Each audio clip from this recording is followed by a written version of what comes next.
Good morning, dear students. My name is Ferhan Mazher, and today is 12th of October 2020. The day is Monday. Right now, I'm with the 10th Cambridge class, and the subject we are studying is Physics 5054. And we are on almost the last discussion of the chapter of light in O-levels course.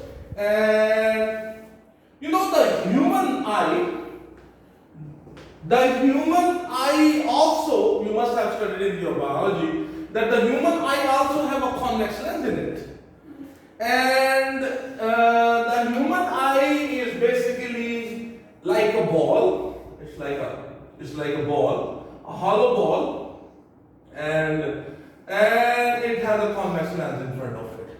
This side, the back side of this inner portion of the back of the eye, this is called the retina, and on the retina we have optical nerves, and which are able to sense the light, and this is the lens of the human eye, and it's a convex lens, so it basically converting the light rays.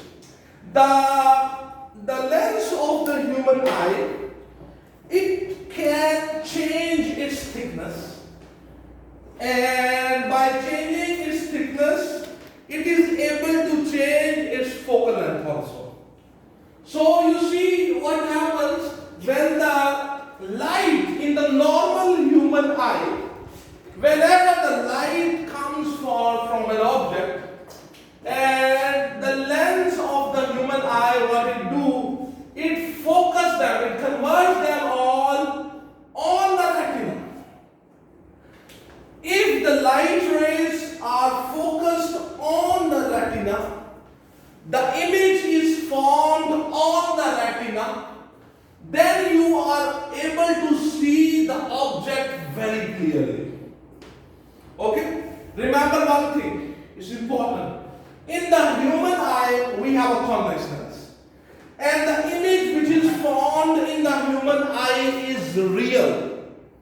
This image which is formed in the human eye, on the retina of the human eye, is real, it is inverted, it is diminished. It's like the camera.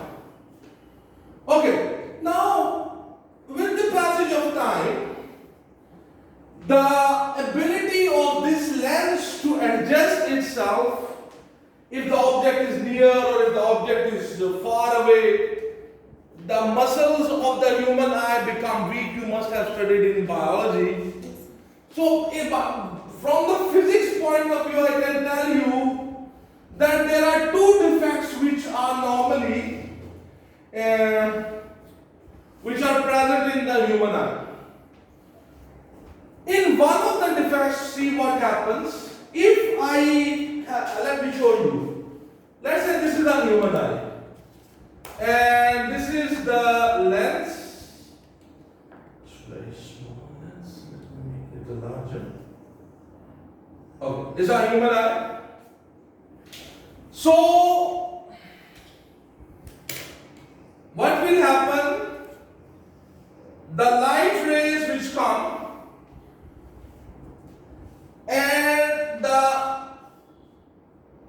the lens of the human eye, it starts bending them too much.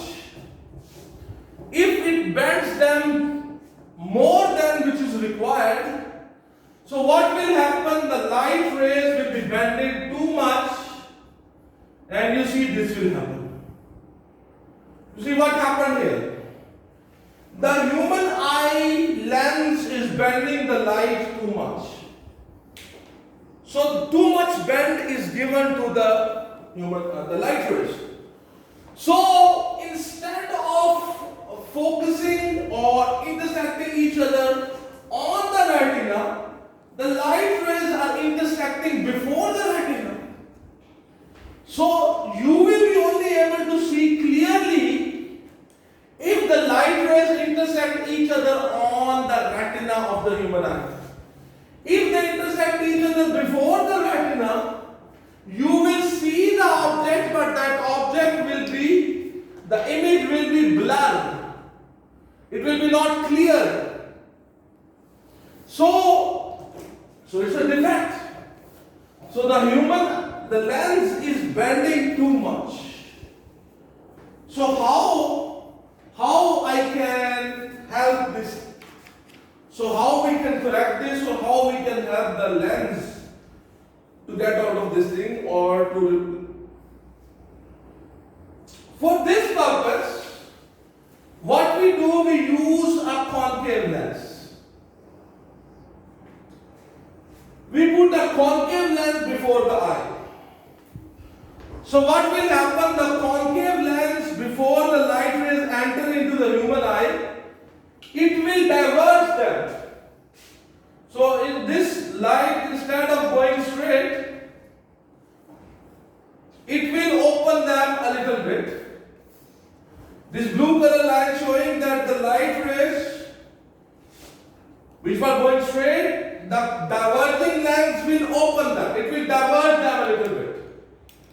Now when they will enter into the lens of your eye, the lens of eye will still be bending too much, but what this lens has done, it has opened them a little bit, it has diverged them a little bit. So now the light rays will be focused on the retina. This blue color lens is showing this. You see, the lens was bending too much. So to correct this defect, what we did, we put a concave lens in front of the eye. And the concave lens opened the light rays, diverge the light rays.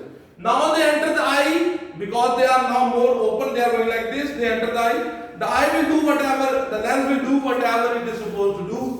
But because the light rays are now going this way, that's why when it will focus them, they will be automatically focused on the retina.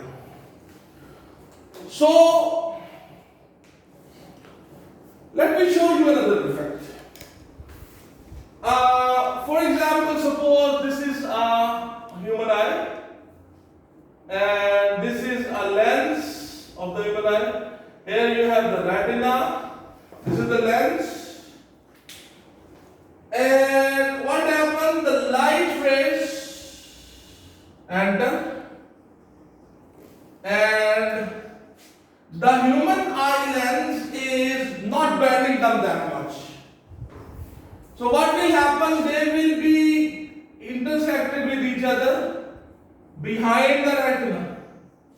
So if the light rays are intersecting each other behind the retina, so you will not be able to see a clear image. You will see a blurred image.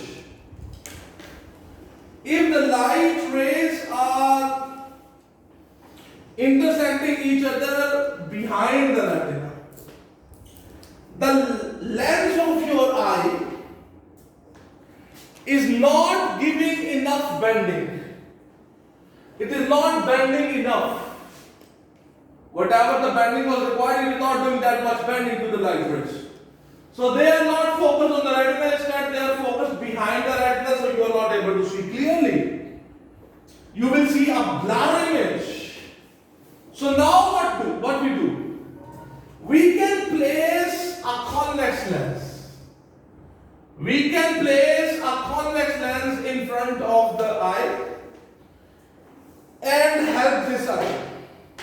You know, the convex lens, it converges the light rays. It bends the light rays, it converts them, it focuses them. So when these light rays will pass through the lens, what this lens will do, it will convert them. You see these blue lines? This lens will make those light rays come close to each other before they enter the lens of your eye. Now, when they enter the lens of your eye, the lens of eye still is not bending that much. But because you have moved the light rays closer to each other, now when it will bend, they will be automatically focused on the retina. They will cross each other on the retina.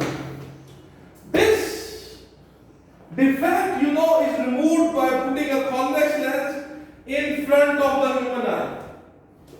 If you do this, you will be able to see clearly if you put a convex lens. When this defect creates in the eye,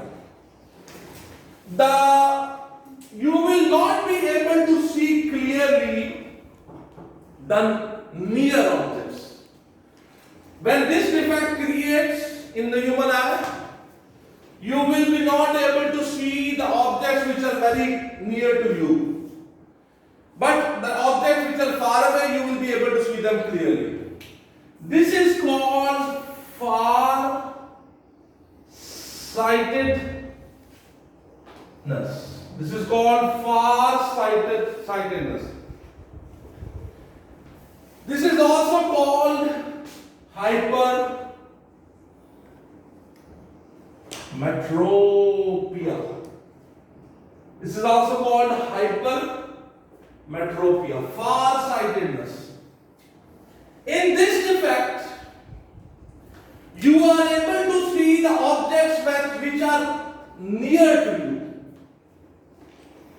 but you are not able to see the objects which are far away, which are at some distance. This defect is called short-sightedness. Short-sightedness. Okay? This is called short-sightedness, or this is also called myopia. You must have heard these words in your biology. Myopia. Hypermetropia. Spellings might go wrong. I'm not that good at spellings. But this is called hypermetropia, far-sightedness. Far-sightedness means the objects which are at a distance, I can see them clearly, but the objects which are near, I will not be able to see that. This is the defect, and this is removed by using a convex lens. So, if you have seen, if your parents use glasses, you must have seen, especially the elderly people, when they use the glasses they use for reading, that glass is very thick in the middle. For reading purposes, the glass they use is like this. This is that situation. Because the near objects they are not able to see clearly. But when they want to see the television, the glass they use for watching the TV, the glass they use is like this. Because this glass is used when you are not able to see the objects which are far away from you. So for watching TV, for example, if my both eyesights are not good, near eyesight, far eyesight, both. In Urdu we say kari ki nazar, dur ki nazar. So to watch television, I will use this lens in my glasses, and for reading the near objects, I will use this lens. So these are the defects in the human eye which are in our syllabus, and how we correct them. It is very important, okay? So whenever in the paper comes questions, they can ask you if this is the defect, how I can correct it. If this is the defect, how I can correct it. Sometimes you have to draw this ray diagram also. Not that, but you have to draw a convex lens or concave lens. So I hope that you have understood. Please read this topic from your book also. The reading of the textbook is very, very important. So once you have this lecture and then read it from your textbook, so I hope then you will be able to understand this topic very clearly. So thank you very much everybody. My name is Ferhan Mazher, and I was with the 10th Cambridge class. We were studying about the defects in the human eye. So thank you very much.